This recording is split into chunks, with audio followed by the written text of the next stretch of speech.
दोस्तों आज के इस वीडियो में हम रिव्यू करने वाले हैं अपने हीरो स्प्लेंडर बाइक की। आपको बता दिए जो मेरी बाइक है ना वो करीब 3.5 साल पुरानी है और इसकी हमें एक चीज़ सबसे अच्छी लगती है कि ये कभी हमें धोखा नहीं दी है। आज तक 3.5 सालों में कभी ऐसा नहीं हुआ है कि हमें कभी धक्का मार के गाड़ी कहीं लेके जाना पड़ा हो, चाहे वो पंचर के मामले में हो या फिर फ्यूल के मामले में हो कि जिससे होता है ना कभी कभी तेल ख़त्म हो जाता है और गाड़ी कभी ऐसी पनौती रहती है ना कि मतलब ऐसी जगह ख़त्म हो गई कि आपको धक्का देके और कुछ दूर लेके जाना पड़े तब जाकर तेल मिलता है, लेकिन हमारे केस में ऐसा नहीं होता है और ये चीज़ जो है वो मुझे बहुत अच्छी लगती है। तो आइए आज के इस वीडियो में हम पूरा डिटेल में बात करते हैं इस बाइक में क्या क्या कमियां हुई, मतलब 3 सालों में मुझे क्या क्या कमी लगा और क्या क्या इसमें अच्छाइयाँ रही, और साथ ही ये भी बताएंगे ना कि इस गाड़ी का जो माइलेज है वो मतलब हाईवे पे कितना देता है, सिटी में कितना देता है और मतलब किस तरीके से आप चलाएंगे तो आपका जो एवरेज है वो मतलब बढ़िया निकल के आएगा।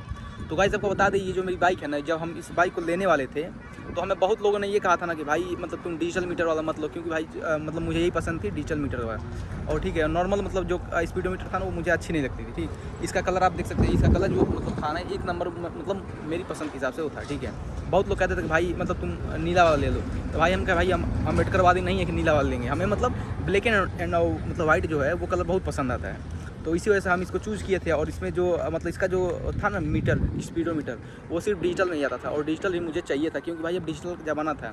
अब वो टाइम चला गया था जब मतलब कांटा वाला यूज़ करते हैं हम लोग। ठीक, लेकिन फिर भी बहुत लोग कहते थे ना कि भाई डिजिटल मीटर है बहुत जल्दी ख़राब हो जाता है, इसका जो मेंटेनेंस है वो बहुत ज़्यादा आता है, जब ख़राब होगा तो इसमें बहुत ज़्यादा पैसा लगेगा। ऐसा कर करके मतलब बहुत लोग हमसे कहे कि भाई ये वाला बाइक मत लो, लेकिन हम सबकी बातों को मतलब नज़रअंदाज करके सबको साइड में रख के और हम अपने मतलब पसंद के हिसाब से ही जाकर हम बाइक ले लिए। और जब हम बाइक लिए थे तब इसको मैं फाइनेंस कराया था, उस टाइम मेरे पास सिर्फ 25,000 रुपये थे, 22 या 25,000 रुपये थे। उसमें से हम कहा कि 15,000 इसको डाउन पेमेंट कर दी और बाकी हम EMI करा दी। और EMI जो था वो करीब 4,434 रुपये पर महीने का आता था, जो कि 2 साल का था। ठीक है, यानी 24 महीने का था, 4,434 रुपये उसमें EMI कटता था। तो इसके हिसाब से देखा है तो गाड़ी की जो मतलब एक्चुअल कॉस्ट थी वो 1,21,000 के पास पहुँच चुकी थी और उस समय जो इसका कॉस्ट था ना वो 98,000, यानी कि मतलब 22-23,000 रुपये मतलब एक्स्ट्रा मुझे ये बाइक पड़ी थी। ठीक है, फाइनेंस कराने पे, लेकिन ठीक है ना यार, कोई बात नहीं, मतलब अपना काम तो हो गया। अब मान लो हम अगर वेट करते तो 1 लाख ना मेरे पास होता ना कभी हम बाइक ले पाते, लेकिन भाई मेरे पास था, मुझे ऐसा लगता था कि मैं कमा के वो जो EMI था वो मैं भर दूँगा। हमारी शेयर पाले तो उसका खर्चा तो खुद देखना पड़ेगा ना, तो यही सोच के हम बाइक ले लिए, फाइनेंस करा दिए और बाकी देख ही सकते हैं 3.5 साल हो गई और बाइक की जो आप चमक देख सकते हैं, इसको हम इतने अच्छे तरीके से रखे हैं ना भाई, जो मतलब एक होता है ना कि गाड़ी की इज्जत, गाड़ी को भी एक अगर इंसान समझ के अगर आप उसकी इज्जत करेंगे ना तो फिर वो भी आपकी इज्जत करेगी।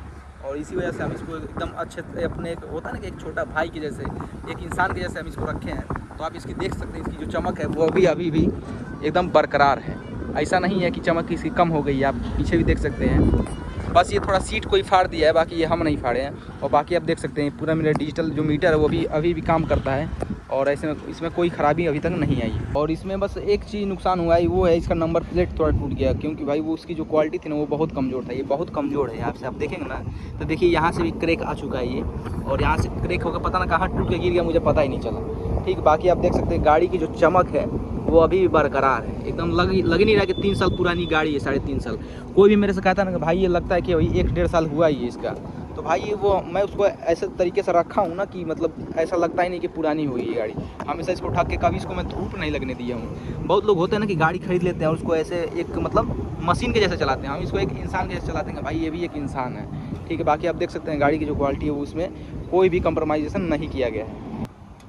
और ये जो आप टर्न टूटा हुआ देख रहे हैं ना, ये मेरे वजह से नहीं टूटा है, यहाँ पे अभी देख सकते हैं कि स्क्रैच है थोड़ा बहुत, ये मेरे वजह से स्क्रैच नहीं आया है। ये मेरे बुआ का लड़का क्या किया था कि ले के गिरा दिया था इसे, ठीक, पूरा हैंडल उन्होंने टेढ़ा कर दिया था। बाकी उसमें कहीं भी एक्सीडेंट नहीं हुआ है, हमसे ये गाड़ी कहीं भी नहीं लड़ी है। ठीक है, आप इतने समझ जाइए कि ये मतलब गाड़ी कितनी लकी है, जब से मेरे हाथ में ये कभी ये गाड़ी गिरी ही नहीं है मेरे से। और बाकी आप देख ही सकते हैं। अब बात कर लेते हैं कि इस गाड़ी में जो कमियाँ हैं वो क्या क्या हैं। तो आपको बता दें गाड़ी में कोई भी कमी नहीं है। 3 सालों में ना हम इसमें मतलब कोई ऐसा मेजर खर्चा किया ही नहीं है। ठीक है, जो मेरे ध्यान पर रहे, एक बार बस इसका बैटरी ख़राब हुआ था, तो बैटरी का जो मतलब वारंटी था ना वो करीब 18 महीने का था और 20वें महीने में इसकी बैटरी जो थी वो ख़राब हो गई थी। ठीक है, वोल्टेज नहीं बना रही थी, फिर हम जाके 900 का बैटरी लगा था वो लगवा दिए, फिर अभी एकदम फर्स्ट क्लास चल रही है। ठीक, बाकी इसमें कोई ऐसा मतलब मेजर प्रॉब्लम आया ही नहीं है कि जो हम मतलब जिससे हमें कोई दिक्कत हुआ फाइनेंशियली या मतलब कहीं ज़्यादा पैसा चूक गया, ऐसा कोई भी मतलब दिक्कत नहीं आया इसमें। ठीक है, और इसका जो टायर है वो करीब घिस चुका है। ठीक, क्योंकि भाई गाड़ी जो है ना वो भी अब 35,000 किलोमीटर चली, 36,000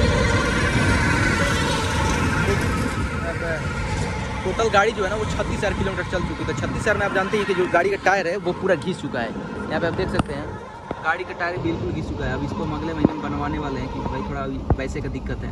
अब इसका सर्विसिंग कराए हैं, उसमें पैसा लग गया थोड़ा। ठीक, अब जानते ही भाई मिडिल क्लास फैमिली है, तो भाई थोड़ा वो मैनेज करके चलना पड़ता है। और बाकी इसमें ऐसा कोई मेजर प्रॉब्लम आया ही नहीं था। और इसकी जो सर्विस कास्ट है ना वो भी बहुत कम आती है भाई। मतलब 420 रुपये का मोबिल आता है, 420 का मोबिल आता है और 150 रुपये लेबर चार्ज लगता है। इतने में इस गाड़ी की पूरी फुल सर्विसिंग हो जाती है और बाकी गाड़ी में कोई कमी है ही नहीं।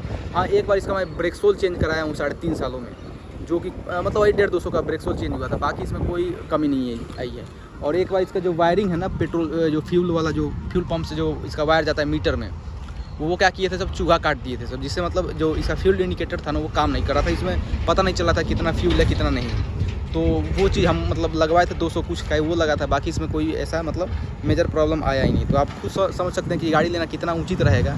अब ऐसा नहीं है कि हम ये वीडियो प्रमोशन के लिए बना रहे हैं, चाहे हीरो वाले में पैसा देंगे भाई, हम उस लिए नहीं बना रहे। हम इस गाड़ी को बहुत पसंद करते हैं और इसकी जो मतलब क्वालिटी मुझे अच्छी लगी ना, हम उसको दिखाने के लिए बना रहे हैं। बहुत लोग सोचते हैं ना कि हम स्प्लेंडर ले लें और उसका EMI पे मतलब लेके काम कर लें और उसका EMI भर देंगे। तो भाई आप एकदम बिल्कुल सही सोच रहे हैं। अगर आपके पास 15-20 हज़ार रुपये है ना, तो आप EMI पे उसको कराइए और अपना बढ़िया से काम करिए एवरेज। और इन 3.5 सालों में एक बार जो इसका हेडलाइट है वो फ्यूज हो चुका है। इसका जो हाई बीम था ना वो मतलब चलते चलते ऑटोमेटिक फ्यूज हो गया है। सिर्फ लोअर लाइट जो मतलब नीचे लाइट दिखाता है ना वो वाला काम कर रहा था, बाकी इसका जो मतलब हाई बीम था वो फ्यूज हो गया था। तो इसकी वजह से हम इसका जाकर बल्ब चेंज करा दी, तो वो भी 80 रुपये मतलब बदल गया था।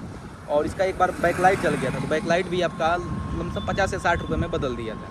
तो कुल मिला के जैसे देखो भाई, अब गाड़ी चलेगी रास्ते पर इतना बहुत तो थोड़ा बहुत तो होता रहेगा, ठीक है, 50-100 तो आपके लगते रहेंगे। तो गाइस आइए अब बात कर लेते हैं कि इसका जो एवरेज है वो कितने का है, मतलब गाड़ी एवरेज कितने का देती है। तो आपको अगर ईमानदारी से बताएं ना, तो ये गाड़ी जो है वो अगर सिटी में आप रुक कर चलाते हैं, जैसे मान लीजिए 10 जगह रुकना रहता है ना, तभी भी ये गाड़ी आपका 60 का एवरेज आराम से निकल के देती है, ठीक है।